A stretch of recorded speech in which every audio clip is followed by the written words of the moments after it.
Guys, so let's talk about equilibrium because your test is on Friday and I need to get these videos out to you guys so that you can be studying. So um, equilibrium has a particular concept embedded in it, and that's the concept of the reversible reaction.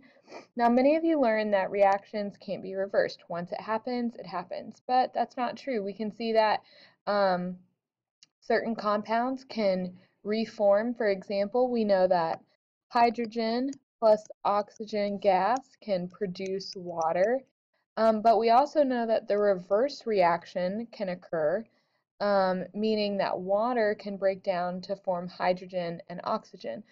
And so this is a chemical reaction in which the products, okay, can react to reform your reactants, and that's just what it means. And so if we were to see this as like just a sample equation, just A plus B can produce C plus D, but we also know that C plus D can reform A plus B. So when we see that, we kind of combine them and use this double arrow nomenclature.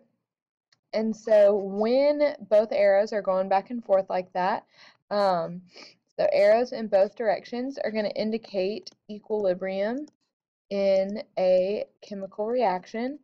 And so when we're looking at equilibrium, there's a lot of different ways equilibrium plays itself out in real life, but since we're in chemistry, we want to look specifically at chemical equilibrium. Now, this is when the rate, and remember, another word for rate is speed. So when the rate or speed of the forward reaction is equal to the rate of the reverse reaction. And this is when the amount of your products and reactants remains the same or constant. Now, there is some great animations for equilibrium. There is another video on this playlist by Ted Ed, which is just fantastic with some animations.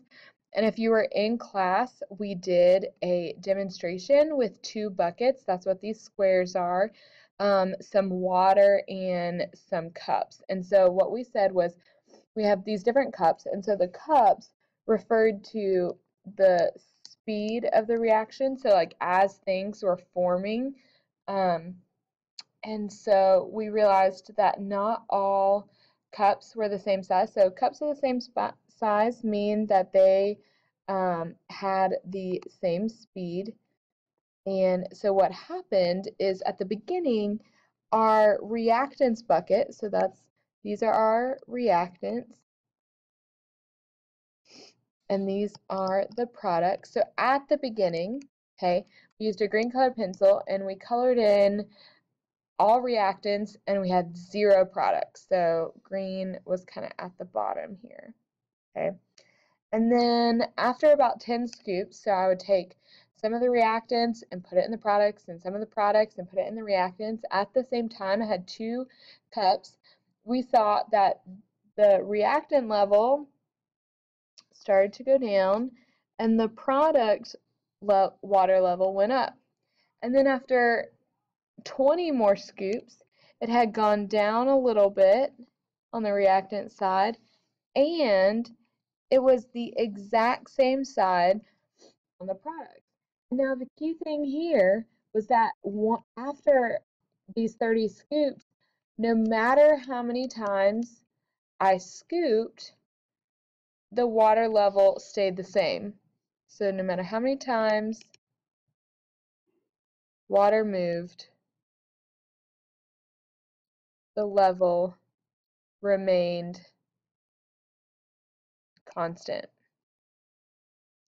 Okay, so at this case, equilibrium, and that's the key thing. You know you're at equilibrium when the amount stays constant. And so when we did the same thing, but this time instead of having the same size cup, so up here we had a cup, just like kind of a smaller cup and a smaller cup with our products. Over here, though, with our reactant cup, we had a different situation going on. Our reactant cup, we made it larger, so we used one of those big 64-ounce styrofoam cups that you can get from a gas station or something, and we used a little styrofoam coffee cup. And so for the products, and so this means that the reactants or the forward reaction was faster. Okay, you're going to start off having a really fast situation. And notice that this forward arrow is bigger than the reverse. And so that kind of confirms what we're going to see. And so at the beginning, again, we started with almost all reactants and no products. And then after we moved things forward, we saw, hey, this one went down a whole lot. Okay, because that big 64-ounce cup was able to scoop out a lot of water, and this other one, the product side, went up a lot. And then after 20 more scoops, we saw, hey, it actually kind of stayed the same, but the levels were not equal. But we saw that no matter how many times we continued to scoop our water, the water level remained unchanged, so we knew we reached equilibrium. So because of this uneven amount, we would say that at equilibrium, okay, the products are favored. Okay, and so what we see there is when the products are favored, if I am a business person and I'm trying to sell whatever is in this product container, then I want a reaction where the products are favored, right? But if I'm trying to sell my reactants, well, at the end of this reaction, I don't have very many. So that's not a reaction that I would want to have occur. And so then we did the reverse for our product cup.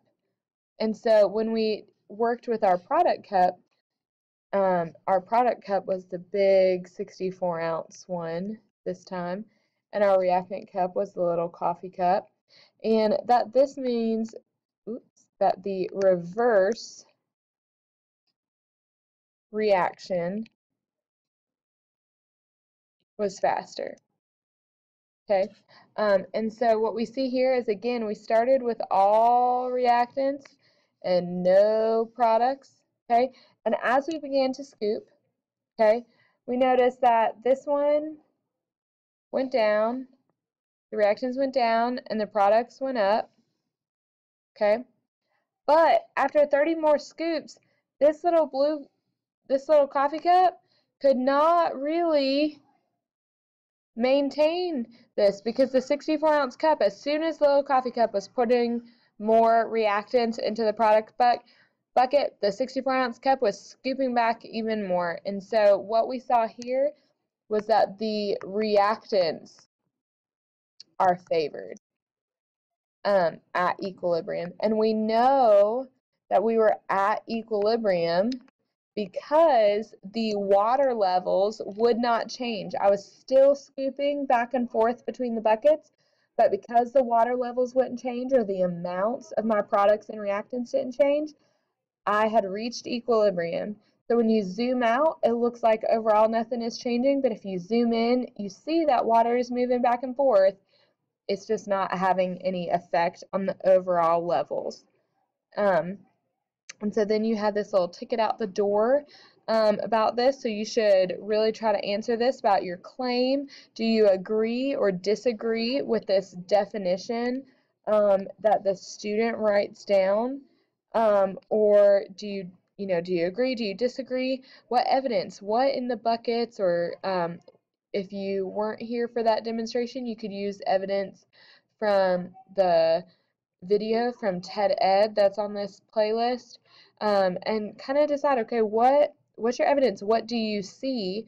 And then your reasoning is kind of, what are definitions? Because you see X happening, what does that mean? Why does that happen? Why do you see that? And so in our next video, we will talk about Le Chatelier's principle. So stay tuned for that.